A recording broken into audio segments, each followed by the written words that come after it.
Hoy vamos a ver lo que es una red. Vamos a partir de la base de que nos piden que tengamos un conjunto ordenado con una relación de orden y nos dicen que va a ser red si y solo si es superior semirretículo e inferior semirretículo. Con superior semirretículo lo que nos están diciendo es que para todo par de elementos que pertenezca a este conjunto A tiene que existir el supremo entre A y B, que lo podemos denotar también como A o B para el supremo. E inferior semirretículo va a ser la condición que establece que cada par de elementos del conjunto A tiene que existir el ínfimo entre A y B, o lo que es lo mismo, A y B.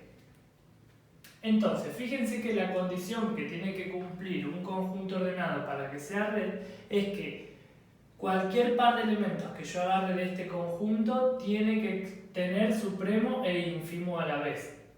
Entonces, fíjense, si nosotros tenemos una relación de precedencia entre estos dos elementos, decir A está antes que B, y que lo podemos denotar así, A está antes que B o A precede a B, entonces, por estar establecida esta relación de precedencia, nosotros automáticamente podríamos decir que el supremo entre estos dos elementos va a ser B, porque es el que está más arriba, y el ínfimo va a ser A.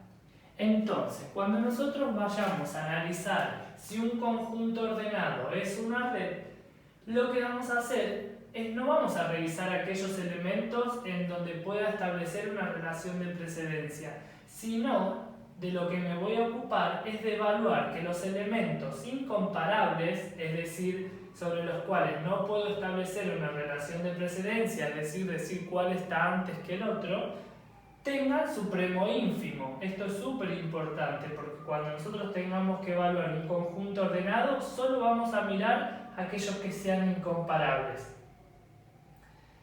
Una nota importante que tenemos que considerar es que exista primer elemento del conjunto y último elemento es condición necesaria pero no suficiente. Podríamos pensar que en un conjunto ordenado con primer elemento e último elemento automáticamente es red. Y no siempre pasa porque puede haber elementos incomparables en el medio que no tengan o supremo o ínfimo. Con que no cumpla alguna de estas dos condiciones ya nos va a servir como contraejemplo para refutar y decir que no es red. Fíjense este ejemplo que puse acá. Tenemos este conjunto ordenado, tiene primer elemento, tiene último elemento, pero fíjense que no existe, y lo vamos a marcar así, el supremo C o B. Cuando busquemos el supremo de estos dos, no va a existir. Entonces, con que encontremos un contraejemplo es suficiente para decir que este conjunto ordenado no es red. Ahora bien, vamos a analizar este ejemplo en donde tenemos en un conjunto A que nos dan el A como el AB y el partes de A con la inclusión que nos establecen que es un conjunto ordenado. Ya nos dan la pauta, no lo vamos a demostrar y lo pueden hacer como ejercicio, que el partes de A, siendo A un conjunto con la inclusión es un conjunto ordenado, nos preguntan si es red. Nosotros podemos marcar que este partes de A va a ser igual al conjunto vacío, va a tener al conjunto que tenga el elemento A, al que tenga el elemento B y al que tenga al mismo conjunto A que sería el AB. Entonces, si nosotros queremos armar el diagrama de Haas, tenemos que pensar en la inclusión.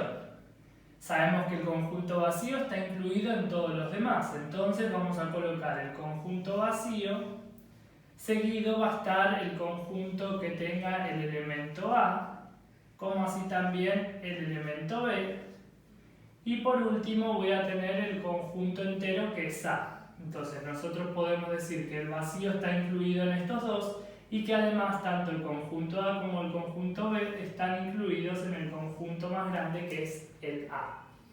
Entonces, si nosotros tenemos que validar si este conjunto ordenado es una red, lo que podemos pensar, por ejemplo, es decir, bueno, fíjense, el vacío está antes que el conjunto formado por el A. nosotros sabemos, este conjunto vacío está antes que el conjunto A. Entonces, si esto sucede, nosotros automáticamente ya sabemos que por tener una relación, nosotros vamos a poder marcar fácilmente cuál es el supremo y cuál es el ínfimo. ¿Cuál es el supremo? Bueno, tenemos el conjunto vacío supremo, el conjunto A. Fíjense, vamos a marcar el supremo como el que está más arriba, en este caso va a ser A. Y el ínfimo, el conjunto vacío ínfimo, el conjunto con el elemento A nos va a dar vacío, que es el que está más abajo. ¿Por qué pasa esto? Porque entre estos dos elementos puedo establecer una relación de precedencia. Lo mismo va a pasar entre el conjunto que tiene el elemento A con el conjunto A. Si nosotros colocamos que el conjunto A está antes que el conjunto total AB, que sería el conjunto A, fíjense que fácilmente nosotros podríamos marcar cuál es el supremo. ¿Cuál sería el supremo del conjunto que tiene el elemento A con el AB? Directamente el AB, que es el que está más arriba. Y también sabemos que el conjunto con el elemento A ínfimo, el conjunto AB, va a ser el conjunto A. ¿Por qué? Porque puedo establecer una relación de precedencia. Entonces, ¿de quién me tenía que ocupar? De los incomparables. Esto lo hice para mostrarles que cada vez que nosotros podamos establecer una relación de precedencia entre los elementos, fácilmente sacamos el supremo y el ínfimo, o sea que existen. No nos vamos a ocupar de validar todos los elementos que se relacionen, sino aquellos incomparables. ¿Cuáles son incomparables? Fíjense, el conjunto A es incomparable con el conjunto que tiene el elemento B. Entonces voy a ver si existe o no supremo ínfimo. En este caso vamos a marcar el supremo y vamos a marcar el ínfimo.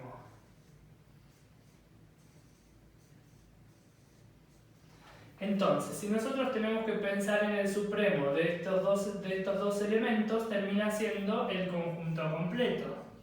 De la misma manera, si pensamos en el ínfimo, tiene que ser el conjunto vacío. ¿Está bien? Entonces, como los incomparables de este diagrama de Haas tienen supremo e ínfimo, nosotros vamos a poder decir que es una red. Fíjense que acá en este caso, bueno, nosotros podemos mencionar también que tiene primer elemento, esto sería el 0 del partes de A, y esto sería el 1 del partes de A, como conjunto, ¿está bien? Pero de quienes nos ocupamos directamente nosotros para poder decir que es una red, es de aquellos elementos que son incomparables. Entonces, fíjense que nosotros, cada par de elementos, vamos a poder encontrar el supremo y el ínfimo cuando tengamos en claro que sea una red. Entonces, pensando en que el supremo y el ínfimo son dos operaciones que puedo establecer entre cada par de elementos del conjunto, podríamos construir sus tablas. Es decir, puedo construir la tabla del supremo y del ínfimo. Y voy a colocar los elementos. Tengo el conjunto vacío, el conjunto formado por el A, por el B y el conjunto completo. Voy a tener el vacío, el A, el B y el formado por el conjunto completo. Voy a colocar de la misma manera para el ínfimo, B y el conjunto completo, el conjunto vacío, el A y conjunto completo. Entonces, ¿de qué manera voy a ir completando esta tabla? Y voy a operar elemento con elemento, el conjunto vacío. Supremo el conjunto vacío, fíjense que va a ser el mismo conjunto vacío. Si yo tengo relación, fíjense, el vacío está relacionado con A, con el conjunto que tiene el elemento A. Entonces, si yo pienso en el supremo, directamente va a ser el elemento, ¿no? En este caso estoy haciendo el vacío, supremo, el conjunto con el elemento A, bueno, me va a dar el conjunto con el elemento A. Lo mismo va a pasar con el vacío y cualquier otro elemento. ¿Por qué? Porque estoy haciendo el primer elemento contra cualquier otro y la operación supremo. Entonces, el primer elemento contra cualquier otro mediante la operación supremo me va a dar ese otro elemento. Es decir, acá me va a quedar B y acá me va a quedar A. ¿Y qué piensan que me va a dar a mí entonces si yo, en vez de hacer vacío A, lo que hago es el conjunto el conjunto formado por el elemento A, supremo vacío? Me va a dar exactamente lo mismo. Entonces, fíjense que nosotros cada vez que completemos una fila vamos a poder colocar lo mismo en la columna, es decir, que esta matriz va a terminar siendo simétrica respecto de la diagonal. Fíjense, por ejemplo, acá podemos colocar el conjunto A, el conjunto B y el conjunto AB. Ahora bien, si opero un elemento con sí mismo, el conjunto que tiene el elemento A, supremo el conjunto que tiene el elemento A, nos va a dar ese mismo conjunto. Es decir, que toda la diagonal, ¿cómo nos va a quedar? Nos va a quedar idempotente, es decir, que cada elemento operado con sí mismo me da el mismo. Entonces acá voy a tener B y acá voy a tener al conjunto A. Como son conmutativas, es decir, simétricas respecto de la diagonal, solo me voy a ocupar de encontrar el triángulo superior de la diagonal o el inferior, cualquiera de los dos, y luego replico en espejo mediante esa diagonal. Es decir, me voy a ocupar de buscar estos tres elementos y después estos tres los voy a colocar simétricos, ¿no? Entonces, acá me falta saber el supremo del conjunto con el elemento A, supremo el conjunto con el elemento B. El supremo de estos dos termina siendo el conjunto completo que lo llamamos A. Y A, el conjunto con el elemento A, supremo el conjunto completo, me da el conjunto completo. Me falta averiguar este. Entonces, acá tenemos el conjunto formado por el elemento B, supremo el conjunto completo, me da el conjunto completo. Entonces, fíjense que acá automáticamente nosotros esta fila la vamos a replicar como columna. Entonces acá me estaría faltando A. Y esta fila como columna también A. Entonces, de acá podemos observar dos cosas de esta tabla. Por un lado, cuando nosotros pensamos en esta fila, fíjense que tanto fila como columna del elemento del conjunto vacío nos quedó igual que la fila y la columna de los índices de la matriz. Entonces, eso pasaba porque el vacío termina siendo el elemento neutro. ¿Cuál era la condición del elemento neutro? Bueno, que justamente al operarlo con cualquier otro elemento siempre daba ese cualquier otro elemento. Y en particular, fíjense que tenemos otro, que es el conjunto completo, el AB, que tanto en fila como columna, lo que termina haciendo es que siempre me da ese mismo conjunto. Es decir, que el conjunto A, como termina siendo con la operación supremo, es el absorbente. ¿Está bien? Entonces identificamos dos elementos de esta operación supremo. Ahora, si completamos la tabla del ínfimo, ya sabemos algunas cosas. ¿Qué vamos a saber? Bueno, que la diagonal es idempotente. Entonces, vamos a tener conjunto vacío, el conjunto formado por el elemento A, el B y el conjunto completo. También vamos a ver qué pasa con el vacío. Vamos a ver si pensamos que el vacío es el primer elemento de nuestro conjunto ordenado si nosotros aplicamos el ínfimo. El primer elemento, ínfimo o cualquier otro, siempre va a dar el primer elemento. Entonces, esto va a ser el conjunto vacío, el conjunto vacío y el conjunto vacío. ¿Por qué? Porque el vacío es el primer elemento de nuestro conjunto. Y la fila coincide con la columna, entonces voy a colocar vacío, vacío.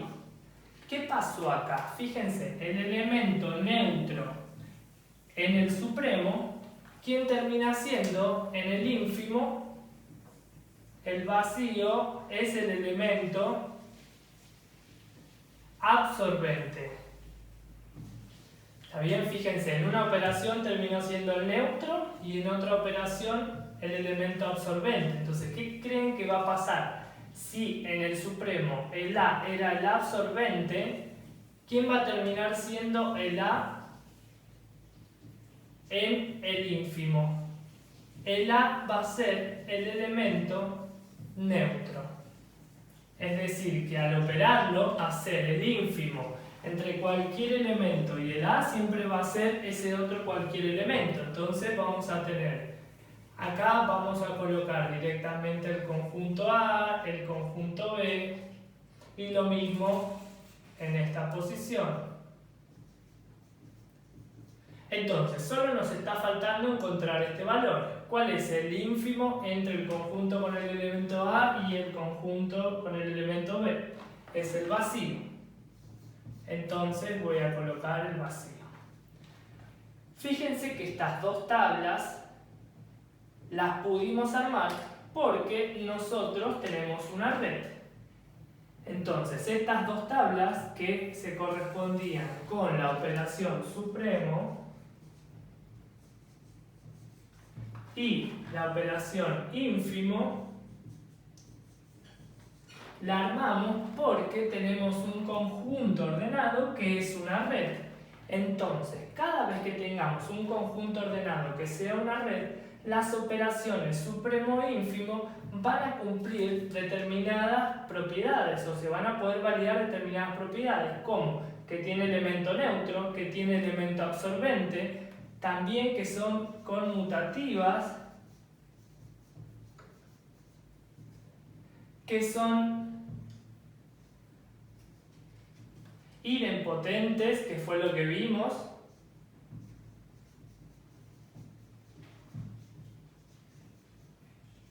vimos también que son cerradas. Fíjense que al operarlas todos los elementos dieron dentro del conjunto, es una operación cerrada. Además sabemos que tiene un elemento absorbente. Y también una propiedad más que se agrega es que son asociativas. Entonces, esto nosotros lo sabemos porque tenemos una red con las operaciones supremo e ínfimo. Entonces, con una red y las operaciones supremo e ínfimo vamos a poder decir que esas dos operaciones cumplen con todas estas propiedades.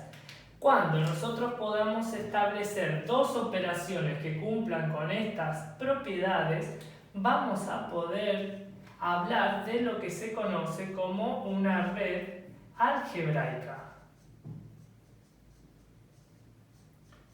Una red algebraica va a ser aquella que nosotros podamos definir en un conjunto A, dos operaciones que las podemos llamar asterisco y asterisco prima, en donde estas dos operaciones tienen que cumplir con estas propiedades.